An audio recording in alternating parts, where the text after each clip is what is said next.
Sometimes perfection can block us and get in our way, and we just have to start. We're going to start again and again and again, and every time is a new direction. I'm going to teach you Hollibaugh in a different way. Again, I'm going to use tools that we have on hand, not using anything fancy, just a regular pencil and HB2. And I also have just a standard basic tortillon or a paper stump. We're going to use this for shading.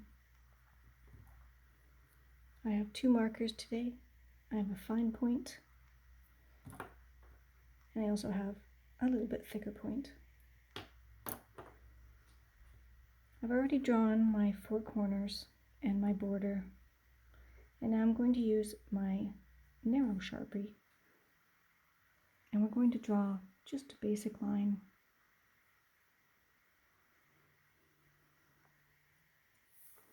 And we're going to aura that same line. But this time on the ends, I'm going to make them a little curvy. Draw another line down, curving out the ends.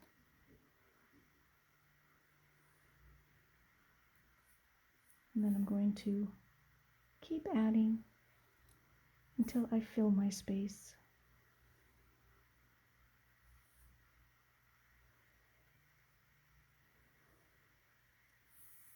Now I'm going to draw behind. So starting in the corner, I'm going to draw one line,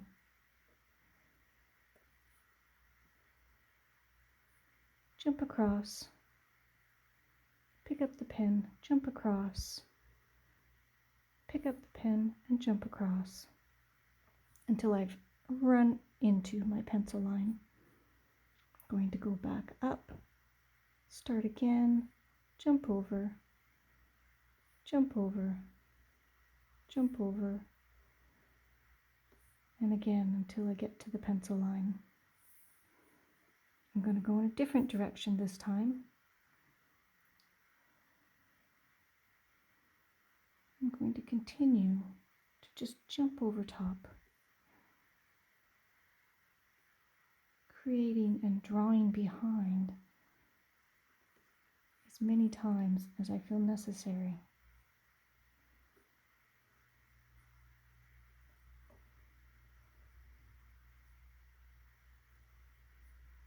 Just like that.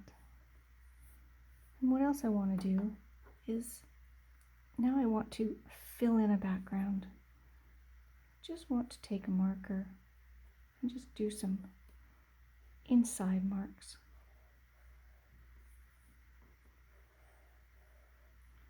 As you can see, this pen is almost like shading.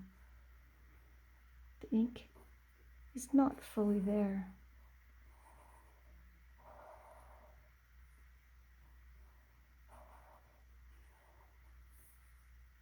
It creates uniqueness.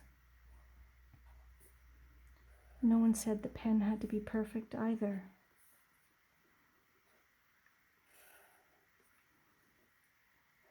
You just need to remember that it's the drawing of the line, the stroke of the pen, and the repetition that brings us our sense of calm. I'm going to do a little bit of shading to add a little bit of depth. Where I've drawn behind is where I'm going to lay down my graphite.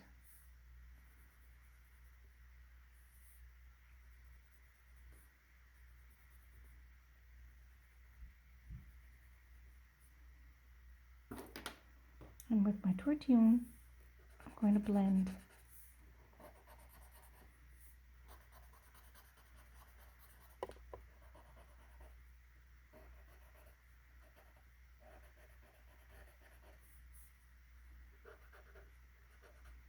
The beauty is in the simplicity. And so is the relaxation and the calm.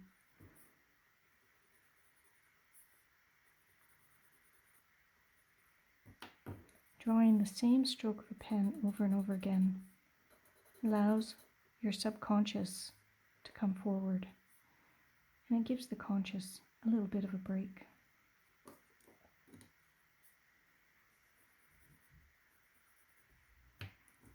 The other great thing about Hollibaugh is you can see it out in nature. I suggest you go out and have a look and see where you might see Hollibaugh.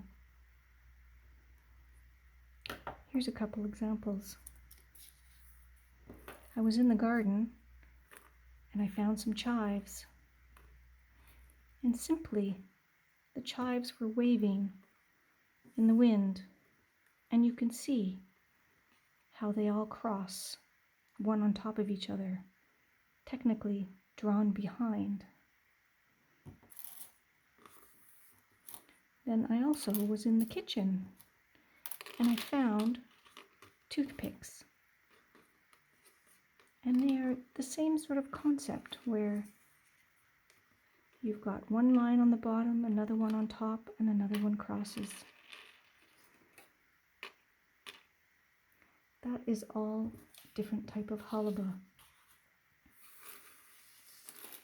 And when we go back to our drawing and we place our toothpicks on top of the lines that we drew, the ones that we drew behind, the ones that are built on top, you can see that Hollibaugh is really all around us.